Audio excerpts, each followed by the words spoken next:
एक ऐसी पनडुब्बी जिसे दुश्मन ने भेजा था भारत को समंदर में डुबाने, लेकिन खुद रहस्य बनकर समंदर में समा गई। 1971 दुनिया के नक्शे पर एक नया देश उभरने वाला था, बांग्लादेश। लेकिन इससे पहले हिंद महासागर की गहराई में एक ऐसी लड़ाई लड़ी गई जो आज भी इतिहास की सबसे रहस्यमयी लड़ाइयों में गिनी जाती है। पूर्वी पाकिस्तान में लाखों बंगालियों पर हो रहे जुल्मों से भारत तंग आ चुका था। पाकिस्तान की सेना बांग्लादेशी स्वतंत्रता सेनानियों को कुचल रही थी। लाखों शरणार्थी भारत में घुस चुके थे। भारत अब सिर्फ देख नहीं सकता था, कार्रवाई जरूरी थी। भारत की नौसेना का सबसे बड़ा हथियार था आईएनएस विक्रांत, एक विशाल एयरक्राफ्ट कैरियर जो समुद्र से हवाई हमला भी कर सकता था। पाकिस्तान जानता था अगर विक्रांत को नष्ट कर दिया जाए तो भारत की समुद्री शक्ति आधी हो जाएगी। पाकिस्तान ने भेजी अपनी सबसे ताकतवर पनडुब्बी पीएनएस गाजी गुप्त मिशन पर सीधे बंगाल की खाड़ी में आईएनएस विक्रांत को खत्म करने।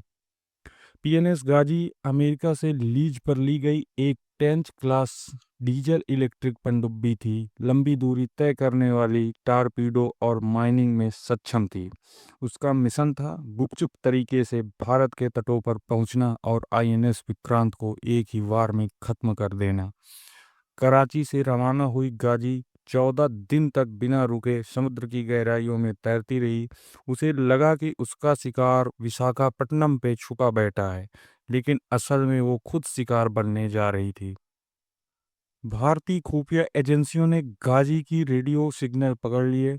आईएनएस विक्रांत को तुरंत अंडमान की ओर भेज दिया गया, पूरी तरह से छुपा लिया गया और विशाखापत्तनम में चाल चली गई। नकली रेडियो ट्रैफिक शुरू हुआ ताकि गाजी को लगे विक्रांत वहीं है।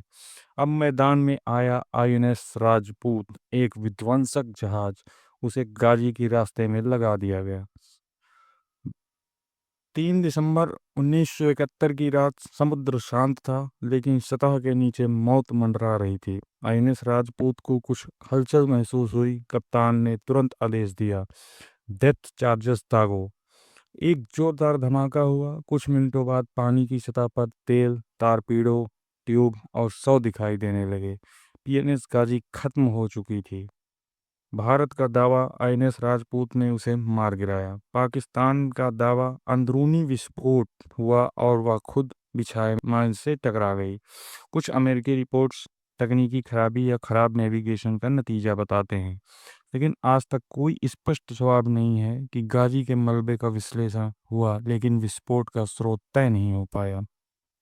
आईएनएस विक्रांत ने फिर पूरे आत्मविश्वास से बांग्लादेश के तटों पर हमला किया। पाकिस्तानी नौसेना का पूर्वी हिस्सा पूरी तरह तबाह हो गया। युद्ध 13 दिन तक चला और 16 दिसंबर को पाकिस्तान ने आत्मसमर्पण कर दिया। एक नया देश बना, बांग्लादेश। पीएनएस गाजी अब विशाखापत्तनम के समंदर में दफन है, लेकिन उसकी कहानी आज भी रहस्य है। उस रहस्य में है भारत की रणनीति, साहस और वो निडर जज्बा जो हर संकट को मौके में बदल देता है। गाजी डूबी, लेकिन उसके डूबने से भारत उठ खड़ा हुआ। अगर आपको ये कहानी दिलचस्प लगी तो इस वीडियो को लाइक करें, चैनल को सब्सक्राइब करें और नीचे कमेंट करें क्या आप भारत पाक युद्ध की और अनसुनी कहानियां सुनना चाहते हैं। तो कमेंट में ज़रूर बताएं। मिलते हैं एक नई स्टोरी के साथ जल्द।